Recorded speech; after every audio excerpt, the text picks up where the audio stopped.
생명 시스템에서 정보의 흐름에 대해 공부해 보기로 하자.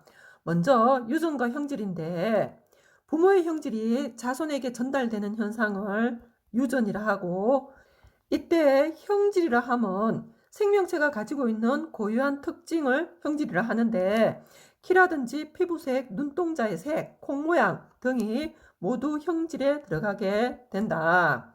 자, 이때 이 형질을 결정하는 유전 정보가 들어있는 부분을 유전자라고 하고, 이 유전자는 세포 핵 속의 DNA에 저장이 되어 있다. DNA에서 유전 정보가 저장되어 있는 부분을 유전자라고 한다.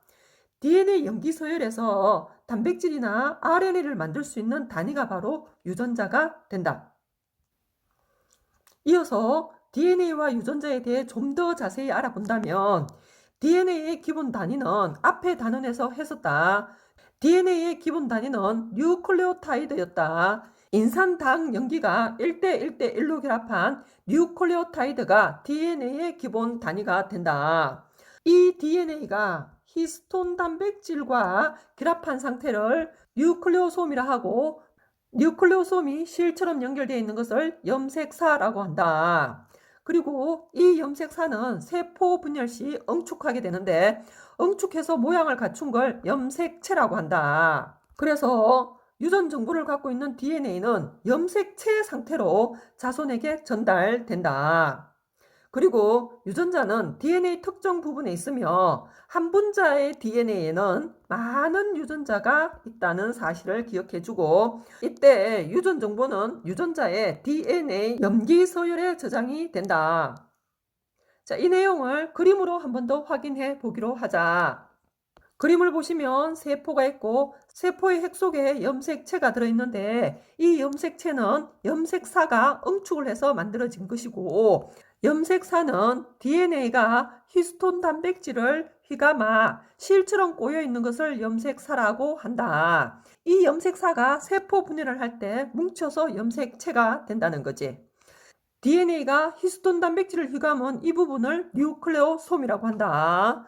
참고해 주시고, 자, 무엇보다도 중요한 DNA에 대해서 한 번 더 본다면, DNA는 이중 나선 구조로서 안쪽에 염기 서열에 유전 정보가 저장되어 있다. 이때 DNA의 특정 부분을 유전자라 하고, 유전자는 단백질이나 RNA를 만들 수 있는 단위를 얘기하고 있다. 그리고 하나의 DNA에는 수많은 유전자가 존재하고 있다.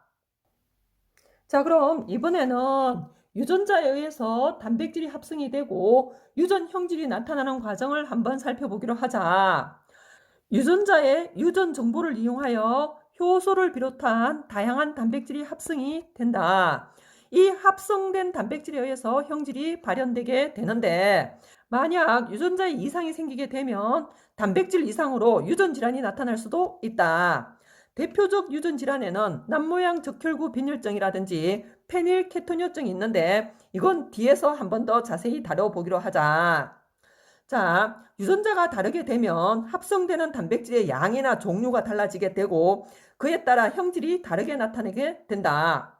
대표적으로 사람의 눈동자 갖고 얘기를 해보자. 사람 눈동자는 갈색인 경우가 있고 파란색인 경우가 있는데, 이런 형질 차이가 생기는 원인이 유전자 차이인데, 그림으로 한 번 더 확인해 보자.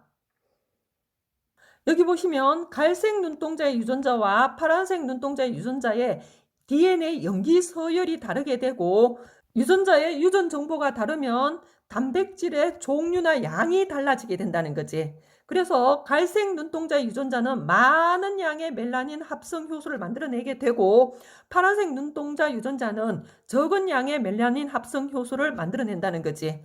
자, 그렇게 되면 이 효소들에 의해서 갈색 눈동자의 경우는 효소의 양이 많다 보니 많은 양의 멜라닌 합성이 가능해지고, 그래서 갈색 눈동자가 발현이 되는 반면, 파란색 눈동자의 경우는 적은 양의 멜라닌 합성 효소가 만들어졌으니까 합성되는 멜라닌의 양도 줄어들게 되고, 그래서 눈동자의 색이 파란색으로 발현되게 된다.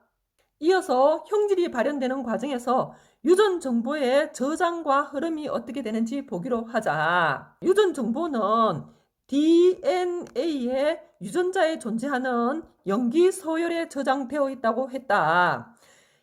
이 유전 정보가 어떻게 전달되는지 유전 정보의 흐름을 설명하는 원리를 생명 중심 원리라 하고, 그 유전 정보의 흐름을 알아보니 DNA에 있는 유전 정보가 먼저 RNA로 전달이 되고, RNA가 리보솜으로 이동하고, RNA가 갖고 온 정보를 이용해서 단백질 합성이 가능해진다. 자, 이때 DNA 유전 정보가 RNA로 전달되는 과정을 전사라고 하고, 이 전사는 DNA가 핵 속에 있다 보니 세포의 핵 속에서 전사가 일어나게 되고, RNA는 DNA로부터 유전 정보를 받아 리보솜으로 이동하게 되는데, RNA에서 단백질 합성 과정은 번역이라 하며, 이 번역은 리보솜에서 일어나는데, 리보솜은 세포질에 있는 세포 소기관이다. 유전 정보의 흐름을 간략하게 적어본다면 전사가 일어나고 번역이 되고, 그 결과를 통해서 단백질이 합성되고, 그래서 형질이 발현될 수 있게 된다. 유전 정보의 흐름을 좀 더 자세히 알아본다면, 이렇게 세포가 있다면 세포의 핵 속에 유전 정보를 갖고 있는 원본 DNA가 있고, 그 다음 세포질에는 단백질을 합성하는 세포 소기관 리보솜이 있는데, DNA의 유전 정보를 리보솜으로 전달하는 일을 RNA가 한다는 거지. 자, DNA는 유전 정보를 갖고 있는 원본이므로 얘가 일일이 리보솜으로 전달할 수 없잖아, 그지? 그래서 RNA가 전달해주는 역할을 하게 되고, DNA는 핵 속에 있기 때문에 DNA의 유전 정보가 RNA로 전달되는 전사는 항상 핵 속에서 일어나게 된다. 자, 이때 염기는 상보적 결합을 하게 되는데, DNA는 이중 나선 가닥으로 마주보는 염기와 상보적 결합을 한다고 앞단원에서 배웠었다.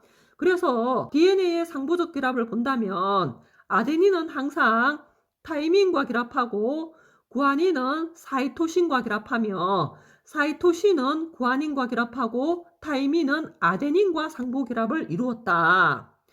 이러할 때 이 DNA의 유전 정보가 RNA로 전달될 때도 염기끼리 상보적 결합을 하게 되는데, 이때 DNA 두 가닥 중 한 가닥이 RNA 합성에 사용이 된다는 거지. 그때 사용되는 DNA 가닥을 주형 가닥이라 하고, 우리는 얘를 갖고 RNA를 합성해 보기로 하자. 자, DNA의 타이민에 대응하는 RNA 염기는 아데닌이다. 그리고 사이토신에 대응하는 염기는 구아닌이고, 구아닌에 대응하는 애는 사이토신이며, 아데닌에 대응하는 염기는 타이민이 아니라 RNA에는 타이민이 없지, 그지? 그래서 유라실이란 사실을 잘 기억해 주기 바란다. RNA에는 타이민이 없었다. 대신 유라실이 있었지, 그지? 자, 그래서 DNA에 마주보는 염기의 종류를 묻는 건지, 아니면 DNA에 대응하는 RNA 염기의 종류를 묻는지 잘 구분해야 한다. 그리고 번역으로 넘어가 본다면 RNA의 정보를 이용해서 단백질을 합성하는 과정을 번역이라 하고, 이 번역은 세포질의 리보솜에서 일어난다고 했었다. 그리고 이 과정을 통해서 합성된 단백질이 기능을 수행하게 되면 형질이 발현되게 된다. 한 가지만 더 얘기하고 넘어간다면, 세균과 같은 원핵 생물들은 전사와 번역이 모두 세포질에서 일어난다. 여기서 얘기하는 원핵 생물은 핵이 없는 생물들을 원핵 생물이라 하고, 핵이 없다 보니 전사와 번역이 모두 세포질에서 일어나게 된다.